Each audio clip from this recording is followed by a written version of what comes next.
সবাইকে ঈদ মুবারক। ঈদ মুবারক। আসসালামু আলাইকুম রাহমাতুল্লাহি ওয়া বারাকাতুহু। আমার আপু ভাইয়ারা কেমন আছেন? আশা রাখছি যে যেখানেই আছেন সুন্দর সুস্থভাবে ঈদটা পালন করলেন। যাই হোক, কথা বলতে বলতে কিন্তু অনেক দিন পরেই নিয়ে আসলাম আরেকটা নতুন রেসিপি। ভাইয়ারা যদি রাগ করে তাহলে আপুরা আপনাদের হাজব্যান্ডের রাগ ভাঙানোর জন্য এই একটা রেসিপি, এটা দিলেই সামনে দিলে ভাইয়াদের রাগ একবারে ফুস করে উড়ে চলে যাবে। তা আমার এই রেসিপিটা এত ইয়াম্মি হয়েছে আর ঈদের জন্য বেস্ট রেসিপি। আর আমার তো বাসায় সবাই খেয়ে কি বলবো, সবাই তো প্রশংসা করতে করতে আর কি আমার রেজাল্টই শেষ হয়ে গেছে। তা যাই হোক, এত সুন্দর আর এত মজার রেসিপিটা চিন্তা করলাম আমার আপুদের সাথে শেয়ার করেই ফেলি। তাই এখানে আমি 1 কেজি তরল দুধ নিয়েছি।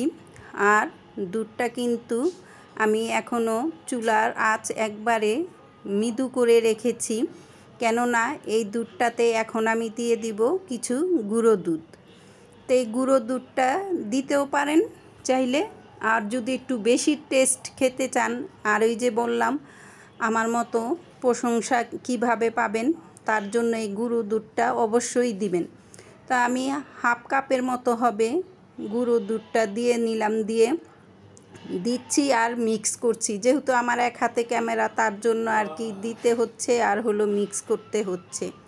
করতে করতে দুধটাকে এখন আমি এমনভাবে নাড়াচাড়া করে নিব যাতে করে দুধটা জানি চারোদিকে যে একটু সর পড়ে যাবে, তো সেই সরগুলো কিন্তু চামচ দিয়ে একবারে নেড়ে চেড়ে সরগুলো দুধের সাথে মিক্স করে নেবেন।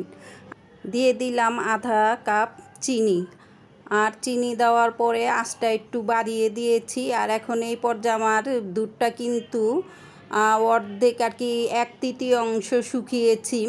তাই এখানে আমি দিয়ে দিলাম এখন হলো কাস্টার্ড পাউডার, আর ভ্যানিলা কাস্টার্ড পাউডারটা আমি দিয়েছি। তো কাস্টার্ড পাউডারটা এখানে আমি 1 টেবিল চামচ, মেজারমেন্ট কাপের 1 টেবিল চামচ আর হলো 1 চা চামচ মিলিয়ে আমি ঠান্ডা দুধ দিয়ে একটু মিক্স করে নিয়ে এখন এটা ভালো মতো একটু জাল দিয়ে নিব।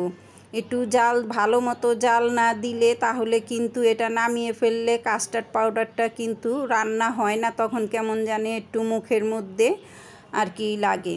তাই একটু ভালো করে এই পর্যায়ে একবারে জাল দিয়ে নেবেন। তা আমি কিন্তু অনেক সময় নিয়ে একটু ভালো করে কয়েকবারই এরকম বলক তুলে নিয়েছি। আর এটা কিন্তু তেমন একটা ঘন করতে হবে না, কারণ এটা ঠান্ডা হলে কিন্তু অনেকটা ভারী হয়ে আসবে। তাই এই পর্যন্ত আমি এখন চুলাটার আঁচ নিভিয়ে দিয়ে এখন আমি সাইড করে রেখে দিব।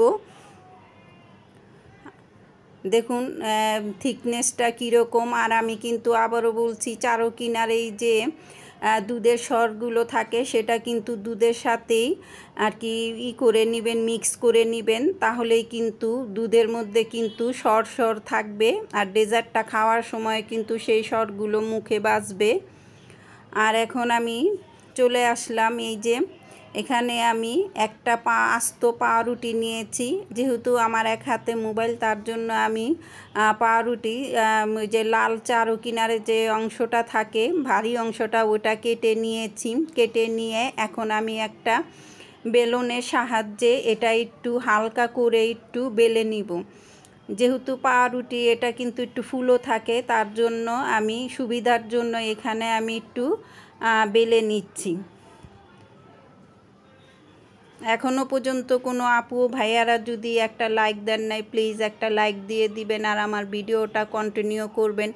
আর যারা নাকি দিয়ে দিয়েছেন লাইকটা, তাদের জন্য অসংখ্য অসংখ্য ধন্যবাদ আর দোয়া। তা কথা বলতে বলতে কিন্তু আমি সবগুলো পাউরুটি বেলে নিয়েছি। আর এখানে হলো আমি আপনার ভাইয়া বগুড়া গিয়েছিল, তা সেখান থেকে খিরসা নিয়ে আসছিল। তাই খিরসাটার জন্যই আমার এই ডেজার্টটা তৈরি করা। তাই সেই খিরসাটা আমি সেই যে পাউরুটিটা, সেই পাউরুটির মাঝখানে দিয়ে আমি ফোল্ড করে নিব। তাই আপনাদের কাছে যদি খিরসা না থাকে তাহলে এখানে আপনারা আলাদা করে ক্ষীর আর কি ক্ষীরসা বানিয়ে নিতে পারেন, বা এখানে দুধের ভিতরে দুধের সর দিয়েও করে নিতে পারেন। দুধটা একটু ভারী করে ওই যে পোলাওর চাল দিয়ে যেভাবে ক্ষীরটা তৈরি করে সেভাবে কিন্তু করে নিয়ে এটার ভিতরে দিতে পারেন। তা যাই হোক, কথা বলতে বলতেই কিন্তু এই যে এভাবে করে আমি সবগুলো পাউরুটির রোল করে নিয়েছি। এখন আমি দেখুন কি সুন্দর করে আমি সব যেই পাত্রে আর কি এটা ডেজার্টটা করব সেই পাত্রে আমি পাউরুটিগুলো রোলগুলো সব সেটিং করে নিয়েছি। এখন আমি এখানে সেই জাল দেওয়া যে কাস্টার্ড আর দুধের যে সংমিশ্রণ সেটা আমি একটু একবারে কিন্তু ঠান্ডা করে দেওয়া যাবে না, যাতে করে একবার কুমকুমা হালকা গরম থাকে। একটা আঙ্গুল দিলে জানি দেখবেন যে গরম ভাব চলে আসছে হাতে, ওটাই আপনি ঢেলে দিবেন, না হলে কিন্তু এটা পাউরুটির ভিতরে ঢুকবে না। আর এই ডেজার্টটা কিন্তু নর্মাল ফ্রিজে রেখে ঠান্ডা করে দিবেন, তাহলে কিন্তু খেতে খুব ভালো লাগবে, নইলে কিন্তু একটুও ভালো লাগবে না। তো আমি এইভাবে করে সবগুলো দুধ আর কি পাউরুটির উপরে দিয়ে, আর একটা মোটার মতো একটা সর পড়েছে, দুধের সর পড়েছে, সেটাও কিন্তু আমি দিয়ে দিয়েছি। আর একটু ডেকোরেশন করার জন্য আমি এখানে কিছু কাজু বাদাম নিয়েছি। তাই এটা অপশনাল, চাইলে ওইটা আপনারা স্কিপও করতে পারেন। তাই আমার রেসিপিটা কীরকম হলো আমাকে কমেন্ট করে জানাবেন। আর অবশ্যই কিন্তু যেটা বললাম, ভাইয়ারা যদি রাগ করে থাকে এরকম একটা ডেজার্ট দিলে ভাইয়াদের রাগ কিন্তু অনায়াসেই উড়ে যাবে। আর আপুরা কিন্তু ভাইয়াদের কাছ থেকে গিফটও পেতে পারেন। তাই এরকম করে শুধু ভাইয়া বলে না, বাসায় যে কোনো আত্মীয় স্বজন মেহমান আসলে এরকম একটা ডেজার্ট দিলে আপনার কাছে কিন্তু অবশ্যই এটা রেসিপি চাইবে। অনেক ব্যস্ততার মাঝে আমি চান রাতে এই রেসিপিটা করেছি, আর ঈদের দিন সেম টাইমে আপনাদের সাথে শেয়ার করলাম। তো কেমন হলো আমার রেসিপিটা আমাকে জানাবেন। সবাই সুস্থ থাকবেন, ভালো থাকবেন। আল্লাহ হাফেজ।